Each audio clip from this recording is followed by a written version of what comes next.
Tuesday morning. Good morning, security gang. Welcome to another episode of the CyberHub Podcast. Thank you all for tuning in this August 26, 2025. My name is James Azar.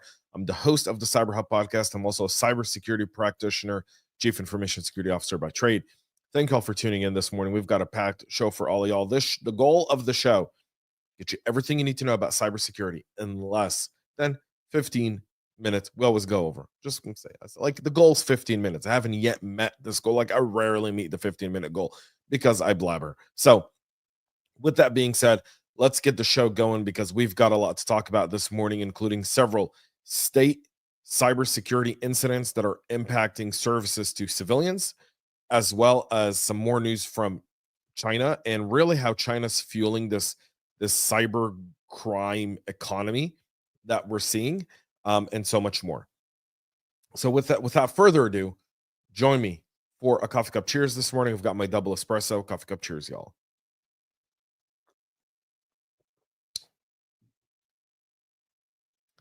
All right. The French are starting to understand cybersecurity a little bit. And they're understanding it because they're getting smacked more times than Macron's been smacked by Brigitte by cyber attacks. A little bit of humor this morning. French retailer Auchan is informing that some sensitive data associated with loyalty accounts of several 100,000 of its customers was exposed in a cyber attack. So on a scale of thing, is this a big deal for France? No, it's not. It's not a big deal when you look at it and you go a few 100,000 people in a country of tens of millions, right? The second largest economy in the EU is France. The first is Germany, right? So the fact that this is happening in France, you'd go, well, why are you leading off with it? Because it's a trend. And trends matter in cybersecurity, especially for practitioners. Something that I pay attention to is trends. When we see specific trends, it means that specifically threat actors are honing in on a specific country, on a specific culture. They're going after there because they've identified a weakness. And remember, decentralized crime, meaning these initial access brokers, are all over the place. They're not just doing this out of the goodness of their hearts. These initial access brokers are out there, and once they've found a way to work an audience, they continue to do so because it gives them a ton of success. So you might see multiple cyber criminal gangs really claiming responsibility for this, and that's fine. However, at the end of the day, the composition of those gangs could be similar. And so this is where that really does matter. The composition is it makes all of this. So we are now understanding that even though this impacts a few hundred thousands of customers, it likely involves people who've been part of other cyber incidents that we've seen take place in France. Now, the retailer underlines that bank data, passwords, and PIN numbers were not impacted. However, the other data was like their full names, titles, and client status, postal address, email address, phone number, and loyalty card number. All right. Out of those, maybe loyalty card number and client status are protected. Everything else is readily available. So, in a statement to French media, the company said that the data belonging to several hundred thousands of its customers was exposed during the incident. They're currently not sharing information about the incident, but obviously this joins larger entities, like I just said, including Orange and Bouygues Telecom and Air France and KLM. Some of those were linked to shiny hunters and the not having MFA. Others have to do with more of the same, where attackers are able to make a way into an organization. So something to keep in mind there. Several state departments in Maryland are dealing with a cyber attack that's affecting systems used to organize transportation for disabled people. Look, if you're looking for ethics, I can't help you there, right? Like, it just doesn't exist. The Maryland Transit Administration publishing warning on social media. It's on its website over the weekend about a cyber incident involving unauthorized access to some of its systems. While the core transportation services are not affected, the disabled people services were. Mobility serves people who cannot get to or wait at a bus stop. The shared ride services ordered through a website takes people from their homes to their destination.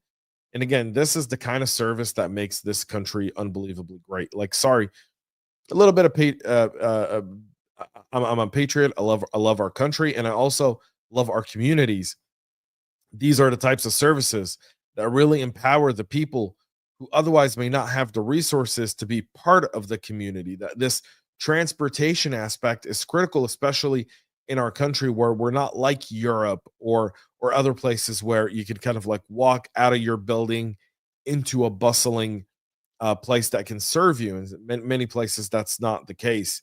So this specific cyber attack in Maryland is impacting these disabled folks there. And the MTA said the state's Department of Emergency Management has activated a statewide emergency operations center that included the Department of Information Technology and other key agencies. No group has taken credit for this incident as of Monday afternoon. And you shouldn't. You should just restore it, pull everything off, and just go like, yeah, probably not a good brand to be associated with right now. So for the cyber criminals that are behind this, just pull it back. All right, pull it back. The state of Nevada, state offices have suspended some in-person services Monday after a network security incident disrupted some local agency systems, officials confirmed. Now, this is like the second time in 3 years where there's a cyber incident, like in the month following Hacker Summer Camp in Nevada. If you recall, the MGM breach was like a few weeks after Hacker Summer Camp. Now we see this specific cyber attack targeting the entire state, and not just Las Vegas. The governor's website was offline as this article was published. The state media office did not immediately respond to a request for comments. The 911 and emergency services remain fully operational. Again, those are always on different systems than the other kind of state services which exist on their own. There's a lot of regulation around 911 systems in this country, a ton of them. And so it's when you do disable 911, you create it's federal at that point. It's 100% federal, and it'll bring the full wrath of the federal system on your neck. The state said the incident continues to affect the availability of some technology systems. According to the Las Vegas Sun, which obtained a copy of the press release, phone lines may be slow or temporarily unavailable during recovery efforts, though no timeline for restoration has been provided. So I know we moved to VoIP, and VoIP's really, really cool. But if you're a state government, how do you not have landline as a backup? How is landline not a backup? How is that not something that's being done? It like blows my mind when I see this. So your phone lines cannot be answered because you're trying to restore your VoIP systems. So if you're trying to restore your VoIP systems, then why not transition to landlines? That's like the ultimate system. It works. Still there, readily available. The state said at this time they don't know of any data that's been compromised, and they don't know when everything will return to normal operations. So we'll continue to monitor the incident in the state of Nevada. If you're a Nevada resident, my thoughts out to you. All right. We move to China. Two stories here on China. One, Google's threat intelligence group uncovering a cyber espionage campaign of a PR-sealing threat actor, which they're tracking as UNC 6384, which using captive portals and adversary in the middle tactics to target diplomats across Southeast Asia. Again, we've seen multiple diplomat attacks over the last several weeks. Again, understanding these threads is really, really critical, and the process, because it's showing you how geopolitics really plays into cyber.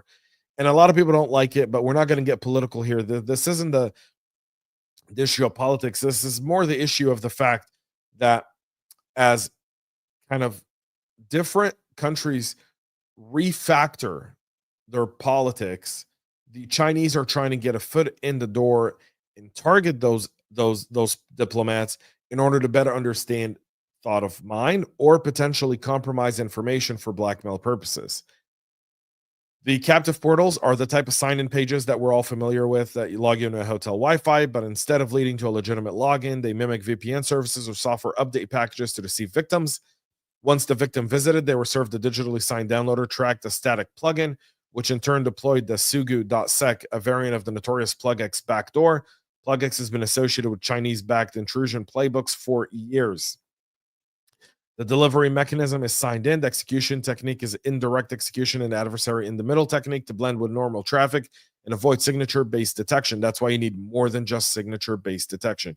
You need signature-based detection to detect the basic stuff, and then you need behavior-based detection for everything else. Data collection once inside Sogo.sec enables lateral movement, file exfiltration, and ongoing surveillance. The group operator attacked controlled redirectors, which intercepts traffic and funnels it through malicious portals to the adversaries. So again, going after diplomats, nothing new with China. They're trying to get an inside in. But China's also fueling cybercrime globally. We've talked about yesterday on the show how the Interpol operation Serengeti 2 actually arrested Chinese nationals operating scams in the continent of Africa. Well, now South Korea arrests a suspected Chinese attacker accused of targeting BTS singers and other celebrities, swindling peoples out of tens of millions of dollars from wealthy victim. The 34-year-old suspect, identified only by his surname as Jian, was taken into custody last Friday and appeared in court on Sunday for a pre-trial detention hearing, according to Seoul police. He was extradited from Thailand late last week, where he was arrested. Police said he ran a hacking operation overseas between August of 2023 and January of 2024, targeting Korean telecom company websites to steal personal data.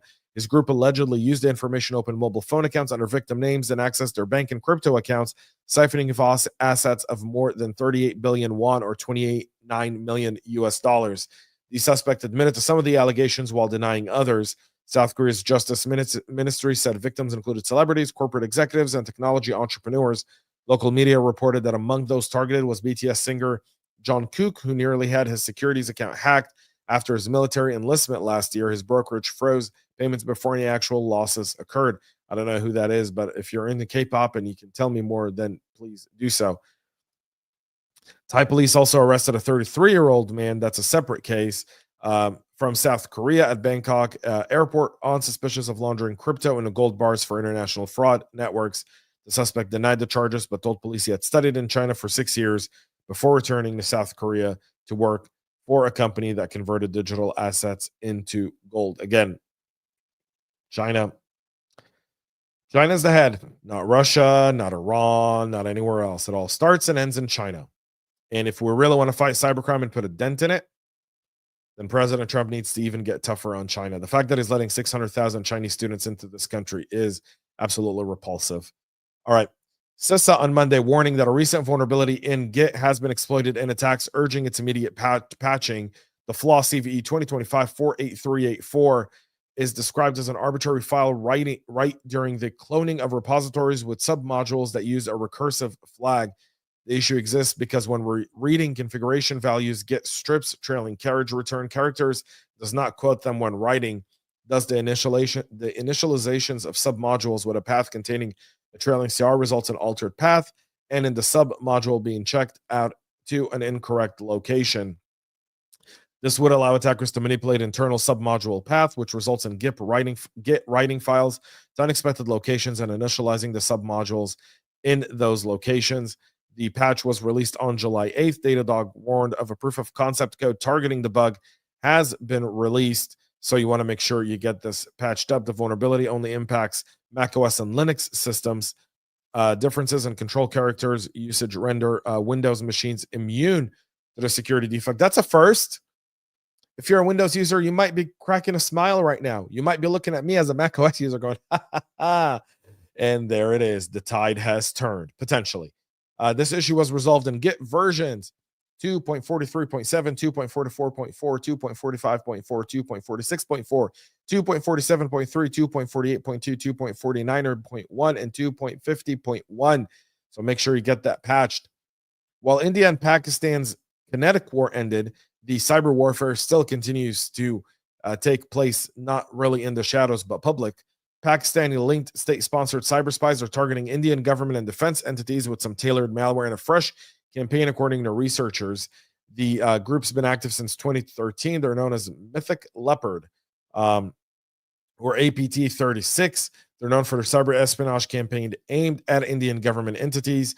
The Pakistani state-sponsored hacking group is targeting Linux systems in a fresh campaign aimed there. The attacks carried out in August of this month, folks, has been relying on a new infection technique, the use of Linux desktop entry.desktop files for malware delivery. These are plain text configuration files defining shortcuts and launchers and containing metadata about applications. It's delivered part of a procurement-themed phishing campaign The malicious files were packed inside a zip archive, masquerading as documents. When opened, they would fetch a dropper from Google Drive and simultaneously display a decoy PDF file in Firefox, according to Cloud SEK reports. The dropper performs anti-bugging and anti-sandbox checks, sets up persistence on the system, and attempts to establish communications with the command and control server using web sockets. The use of malware tailored specifically for Linux BOS environments shows an increase in APT36's sophistication and flexibility. So, again, more there. 77 malicious Android apps with more than 19 million installs were delivering multiple malware families to Google Play users. Ha! And the tide has turned yet again. All right. This malware infiltration was discovered by Zscaler's Threat Labs team while investigating a new infection wave with the CISA, the T-bot banking Trojan targeting Android devices. While most of the malicious app included adware components, the most common Android malware was Joker, which researchers encountered in almost 25% of the analyzed apps. Please, Google, for the life of me, just Apple's system works. Do the same. 19 million downloads. 77 malicious apps. So thanks to Zscaler's Threat Labs for making sure that Google users, Android users, are a little bit safer. They sure could use that. CISA adding 3 additional security flaws to its catalog. One of them we just talked about. That's the Git flaw that we just talked about, CV 2025-48384. The 2 additional ones are CV 2024-8068, an improper privilege management vulnerability at Citrix session recording that would allow for privilege escalation to network service account access, and CVE 2024-8069, a deserialization of entrusted data vulnerability in Citrix session recording. So both of those have been added to the Kev catalog. You want to make sure and get those patched up. And if there's ever anyone as useless as Ron Wyden in the U.S. Senate, please point him out. I'm sure you could point out to 99 other individuals. But this man, I really believe he's just an absolute disgrace. So Ron Wyden, for those who don't know, since President Trump's been inaugurated, has now held up the nomination of the new CISA director. Why? Because he wants all information released on the telecom breach, and if not, then he will hold it up. Well, now he's writing another letter because God knows he's got nothing better to do as a senator from the great state of Oregon, asking Chief Justice Roberts at the U.S. Supreme Court that the federal judiciary has repeatedly proven itself incapable of protecting the highly sensitive and confidential information with which it has been entrusted. Obviously, he's talking about the DOJ breach earlier this year. Wyden requested Roberts commission an independent public expert review led by the National Academy of Sciences to examine a recent data breach of the federal court systems and a similar intrusion that occurred in 2020. No one's claimed credit for the attack because they're state-sponsored. No one will. And so he strongly suspects that the judiciary is covering up its own negligence and incompetence. I mean, coming from someone in the U.S. Senate where competence is at the highest level of American society. Whew. All right. Cyber attacks happen, Senator Wyden. They do. And maybe it's time you talk to experts about it instead of just writing letters and holding up nominations for the CISA director. It's August. Person was nominated in April. 4 months. You're still holding on a nomination for a critical agency. Maybe drop your nomination, drop your act, and just do your job, which is make sure Americans are protected. And then hold people accountable, bipartisan, and not for some grandstanding letter that you write to the Chief Justice. Maybe that would help. And also pass a federal data privacy bill, pass the federal data breach notification. There's a lot of stuff you can scream off a hill for or write a letter about. How about you do those two? Just an idea. That'll help.